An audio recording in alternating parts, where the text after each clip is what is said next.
the first conversation I ever had with Victor, right? And he told me that disability is a social construct, and I completely agree.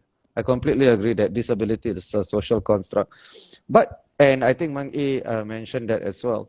But I'm not sure how far that gets us along in the conversation, because most of the things in our lives are social constructs, right? And we live our lives around social constructs.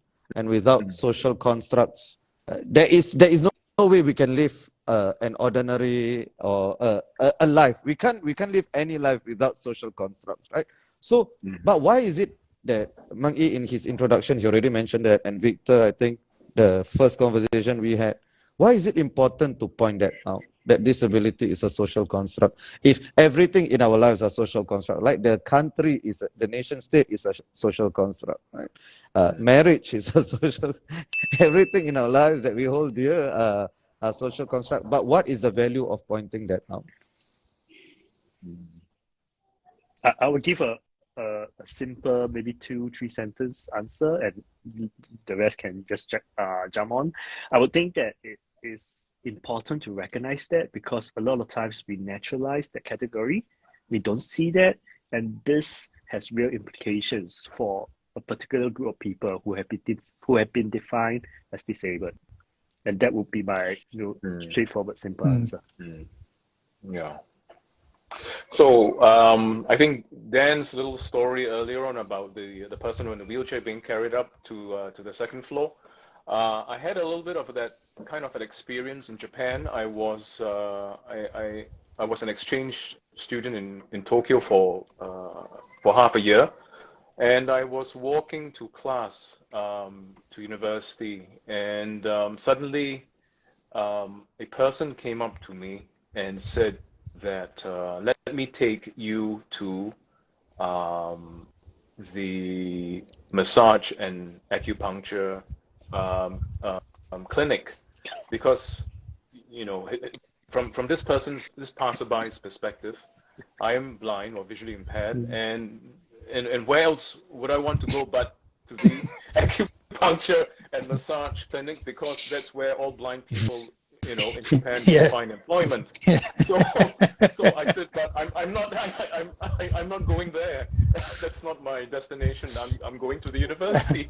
So that was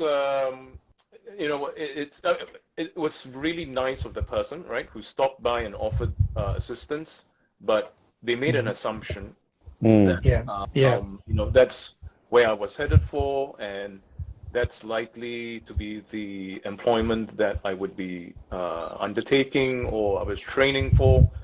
So I think the social construct here, in a way, is, I agree with you, Walid, that many things that we live in society is centered around lots of social constructs. But I suppose in terms of disability, it tends to be very much one that pigeonholes, and it makes a lot of assumptions, and I think those, if not not drawn attention to, and hopefully we can make an effort to change those impressions, it just perpetuates that those kinds of images.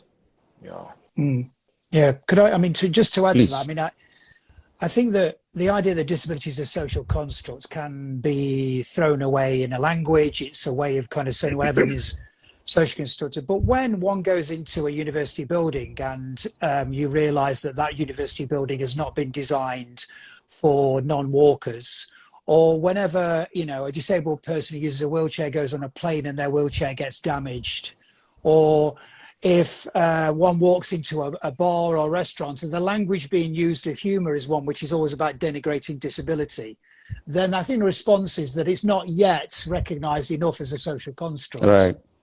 And indeed, for some people, disability remains the concern of the person with the disability in their family.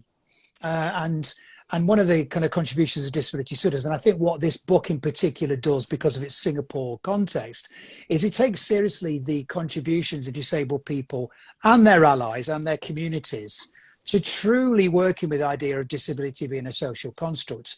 The truth of the matter is that disability is still ignored in mainstream Right. life. It is still ignored even amongst some of my more transformative, radical colleagues in the university. Disability is rarely spoken about in the same ways Absolutely. that, for example, social class would be. So I take your point, but actually, I don't think that it is considered to be a social Right. construction. And more than that, I don't think disability is often considered to be part of society. Right.